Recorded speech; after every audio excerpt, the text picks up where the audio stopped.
महामंत्र नमोकार से अपनी बात प्रारंभ होती है और महामंत्र नमोकार पर ही अपनी बात पूर्ण विराम को प्राप्त हो जाती है। इसका मतलब ये है नमस्कार से ही अपनी शुरुआत हो और नमस्कार में ही अपना अंत हो। पद 5 हैं। पद कितने हैं? 5 हैं। पर उन 5 पदों में सभी का आत्म तत्व एक जैसा ही है। 5 प्रकार के आत्म तत्व नहीं है। आत्म तत्व एक प्रकार का ही है। चाहे नमो अरिहंताणम कहो, चाहे नमो सिद्धानम कहो, चाहे नमो आयरियानम कहो, चाहे नमो वज्जायानम कहो और चाहे नमो लोए सभ्य साहूनम कहो। ये 5 पद हैं और पांचों को परमेष्टि कहा है। पर उनके अंतरंग की योग्यता को देखें तो सभी की योग्यताएं अलग अलग हैं, लेकिन आत्मा का तत्व एक जैसा ही है। आत्मा के तत्व में कमोबेशी नहीं है, बस उनकी शक्तियों के उद्घाटन में अंतर है।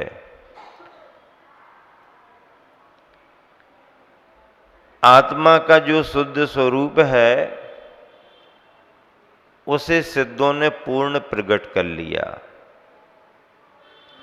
और आत्मा का जो शुद्ध स्वरूप है अरहंतों ने उसे प्रकट तो किया है, लेकिन अभी घातिया कर्म ही नष्ट हुए हैं, अघातिया मौजूद हैं। वो अपना प्रभाव दिखाते हैं, इसलिए इन्हें अरिहंत कहा और उन्हें सिद्ध कह दिया। आचार्य परमेष्ठी अभी पूर्ण रूप से 8 कर्मों में से किसी भी कर्म से रहित नहीं है। 8 कर्म मौजूद हैं, लेकिन जिस मार्ग में लगे हुए हैं वह मार्ग कर्म क्षय का ही मार्ग है। उपाध्याय की चर्चा भी इसी रूप में आती है, साधु की चर्चा भी ऐसी ही है। ये मोक्ष मार्गी हैं। इनके गुणों को आधार बना करके इनका स्वरूप निर्धारित किया गया है। आचार्य परमेष्ठी कहते हैं तो आचार्य की परिभाषा में आचरति इति आचार्यः, जो स्वयं आचरण करते हैं। आचार्यति आचरति आचार्यति इति आचार्यः, जो स्वयं आचरण करते हैं और दूसरों से भी कराते हैं, वो आचार्य माने जाते हैं। आचार्य परमेष्ठी का मुख्य काम क्या है? मुख्य कार्य क्या? संगह नुग्गह कुशलः, संग्रह में और अनुग्रह में जो कुशल हों। अगर कोई आया है तो उसे स्वीकार करें और स्वीकार करके उसका निर्वाह भी करें, अर्थात दीक्षा और शिक्षा देकर के उनको उपकृत करें। ये आचार्य परमेष्ठी का काम है। उपाध्याय का काम पढ़ने पढ़ाने का है। उपाध्याय का क्या काम है? पढ़ने पढ़ाने का है। वह स्वयं अध्ययन करते हैं और संघ के साधु जनों को भी अध्ययन कराते हैं। और साधु का काम क्या है? आत्मानं साधयति इति साधु, जो अपनी आत्मा को साधने में लगे हुए हैं, अपनी आत्मा को साधने में लगे हुए हैं, अपने को साधने में लगे हुए हैं। ज्ञान ध्यान तपोरक्तः मूल जिनका धर्म है, वो साधु परमेष्टि कहलाते हैं। अंदर से इन पांचों परमेष्टियों का आत्म तत्व एक ही है। ऐसा नहीं है कि जो सिद्ध बने हैं उनकी आत्मा अलग है और जो अभी साधु बने उनकी आत्मा अलग है। अलग केवल अभिव्यक्ति के रूप में है, गुणों के सद्भाव के रूप में तो सभी आत्माएं बराबर हैं। जो गुण सिद्धों में है वो गुण संसारी भव्यात्मा में भी है। वही गुण है, सारे गुण है। जितने गुणों को सिद्धों ने प्रकट कर लिया वो सारे गुण किसके पास हैं? संसार में भटकने वाली आत्मा के पास हैं। कोई फर्क नहीं है, एक भी गुण का फर्क नहीं। लेकिन अंतर क्या है? अंतर केवल ये है कि सिद्ध भी एक समय संसारी ही थे, पर उन्होंने अपने सारे गुण प्रकट कर लिए सो वो सिद्ध बन गए। और संसार में रहने वाले जीव अपने गुणों को प्रकट नहीं कर पाए तो वो भी संसारी बने हुए हैं। लेकिन ये संसारी भव्य आत्माएं भी जिस समय अपने गुणों को प्रकट करेंगी तो उनके स्वभाव में और सिद्धों के स्वभाव में कोई अंतर नहीं रहेगा, वो भी सिद्ध बन जाएंगे। ऐसे नमोकार से अपनी शुरुआत होती है और नमोकार में ही अपना समापन। नमोकार कायोत्सर्ग में नमोकार माध्यम बनता है, ध्यान में नमोकार माध्यम बनता है। नमोकार महामंत्र एक ऐसा मंत्र है कि जिसमें से 84 लाख मंत्र निकले हुए हैं। कितने मंत्र? हाँ, पढ़ते रहो, चाहे जिस मंत्र की जाप करते रहो। अब वो 84 लाख कहाँ हैं? कहीं नहीं लिखे, लेकिन इतने सारे मंत्र हैं। मूल आधार पंच परमेष्टि का स्मरण है और ऐसे पंच परमेष्टि के स्मरण रूप नमोकार मंत्र की चर्चा है।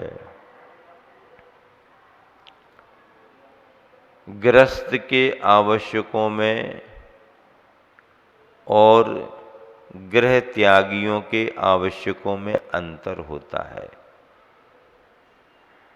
धर्म के क्षेत्र में आपके भी आवश्यक हैं और धर्म के क्षेत्र में गृह त्यागियों के भी आवश्यक हैं।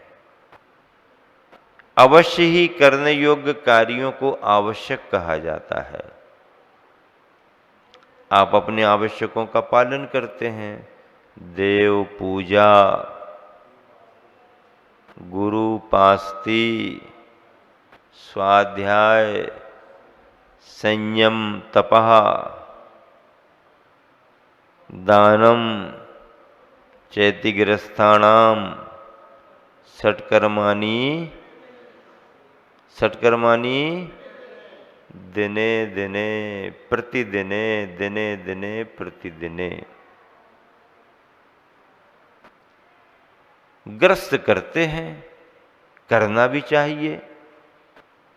अगर ग्रस्त होकर के आपने अपनी दिनचर्या नहीं बनाई तो गृहस्थ के नाम पर आप ग्रस्त हो जाओगे। क्या हो जाओगे? जिस गृहस्थ की दिनचर्या धार्मिक नहीं बनती है वो गृहस्थ संसार में ग्रस्त हो जाता है और त्रस्त हो जाता है। अब अगर इससे बचना है और गृहस्थ पने को सदगृहस्थ बनाना है, तो देखो गृहस्थ बनना एक आवश्यकता हो सकती है, एक मजबूरी भी हो सकती है। क्या कह रहा हूं, ध्यान से सुनो। गृहस्थ बनना एक तुम्हारी आवश्यकता भी हो सकती है, एक मजबूरी भी हो सकती है। लेकिन सदगृहस्थ बनना मजबूरी नहीं है, वो एक विशेषता है, गुण है। सदगृहस्थ बनना गुण है, विशेषता है। उसने उन जवाबदारियों को स्वीकार करके भी अपनी दिनचर्या को बनाए रखा, ये उसकी विशेषता हो जाती। इसलिए गृहस्थों में जो गृहस्थ दिनचर्या बना के रखते हैं, उन गृहस्थों को सदगृहस्थ कहा जाता। क्या कहा जाता? क्या कहा जाता? क्या कहा जाता? सदगृहस्थ कहा जाता। और जब सदगृहस्थ परिपक्व हो जाता है, अपनी दिनचर्या को अच्छी बना लेता है, तो वही सदगृहस्थ फिर श्रावक की श्रेणी में आ जाता है, वृत्ति बन जाता है। श्रावक, श्राविका, ये फिर समाज में आदर्श बन जाते हैं। क्या बन जाते हैं? आदर्श बन जाते। जैन समुदाय के नाम पर संख्या आपको फिर भी ज़्यादा मिल सकती है, लेकिन जैन गृहस्थों में जैन सदगृहस्थ और फिर विवेकी वृत्ति श्रावक श्राविका तो और कम हो जाते हैं। आसान नहीं है भैया, ये कठिन काम है। जीवन की दिनचर्या पूरी बनाना। और ऐसा भी कहा जाता कि दिगंबर श्रावकाचार्य के अनुसार अगर घर में रह कर के किसी वृत्ति ने अपनी दिनचर्या अच्छी बना ली, दिगंबर जैन ग्रंथों में श्रावकाचार्य के अनुसार किसी गृहस्थ ने वृत्ति बन करके अपनी दिनचर्या बहुत अच्छी बना ली, तो वो गृह त्यागी श्वेतांबर साधुओं के बराबर तो हो ही गया। हाँ, वो गृह त्यागी हो गए। आप अभी घर में ही हो, लेकिन आपकी चर्या उनके सामने टक्कर देने वाली हो जाती है। इतनी बढ़िया चर्या हो जाती है। अब अगर चर्या करो तो ही तुम्हारे साथ ये सब जुड़ेगा, और चर्या तुम नहीं करो और महावीर भगवान के नाम का तिलक लगा के घूमते रहो। किसके नाम का तिलक है? हम तो महावीर के वंशज हैं। क्या? किसके वंशज हो? महावीर के वंशज हो। अपने आप को क्या कह रहे? हम तो महावीर के वंशज हैं। देखो ना कितना मोटा तिलक लगाया। जितना घिसा हुआ चंदन रखा था ना मंदिर में, पूरा हम ही ने पोत लिया। मंदिर का था ना, घर का होता तो थोड़ा कम लगाते। क्या? घर का होता तो कम लगाते, मंदिर का था ना, अब रखा ही था तो हमने पूरा लगा लिया। हम ही सबसे बड़े भगत हैं। क्या? हम ही सबसे बड़े भगत जी हैं। ठीक है, घर की सामग्री लाके चढ़ाओगे तो कितनी चढ़ाओगे? कितनी कितनी चढ़ाओगे? और अगर मंदिर में रखी मिल रही है तो फिर कितनी कितनी? जहां जरूरत नहीं है वहां भी भर भर करके चढ़ा रहे। बताओ क्यों? रखी हुई तो मिल गई ना। अपने घर से तैयार करके लाते या घर से ला करके यहाँ तैयार करते तो फिर हिसाब किताब से चढ़ाते। अब पंचायती सामग्री मिल गई है, बस चढ़ने दो। मना करने वाला तो कोई मिलेगा ही नहीं, लेकिन उसका उपयोग तो देखो। विधानों में विधान करने वाले बैठ जाते हैं, सामग्री देने वाले देते रहते हैं। वे भैया इधर रखो तो, हैं? इधर रखो तो सब रख दो। अरे पहले इतना खत्म तो कर, रख तो दो। सामग्री रखवा लेते हैं। पुराने जमाने में पंगत होती थी ना, तो अपना नहीं भी कहते तो बाजू वाले का, ऐ बाजू वाले को देखो। अब जब बाजू वाले को देखने आएगा तो इस तरफ भी देखेगा। लेना है, खाना है, थोड़ा सा रखवा लेते हैं। उस समय पुराने जमाने में गए पंगत में कि नहीं गए? वो दोना में भर देते थे और दोना यहां वहां न लुढ़क जाए तो नुक्ती से उसको दबा के रखते थे।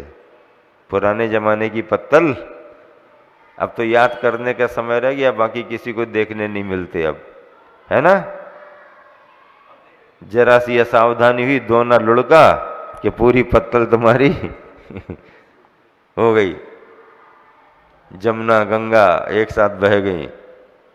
अब आजकल रिसेप्शन होने लगा। क्या होने लगा? रिसेप्शन का अर्थ क्या होता है?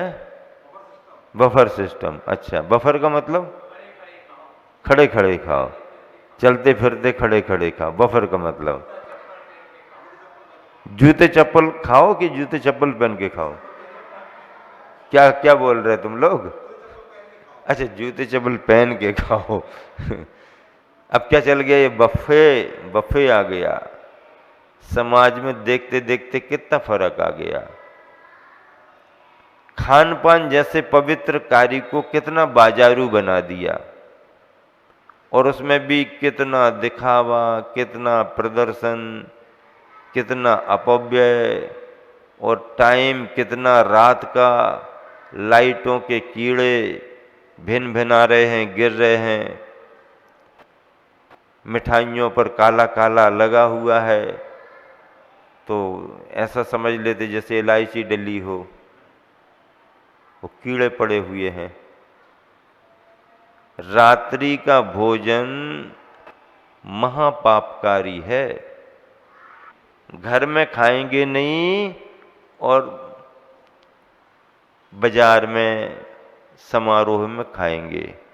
धर्म बिल्कुल उल्टा कर दिया। बल्कि होना यह था कि बाहर नहीं खाएंगे, जरूरत पड़ेगी, मजबूरी होगी तो घर में भले खा लेंगे, लेकिन बाहर नहीं खाएंगे। होना ये चाहिए था, लेकिन धर्म को उल्टा अपने हिसाब से व्याख्या परिभाषा बना ली। तो भैया ऐसा धर्म मत करो, ऐसा धर्म मत करो।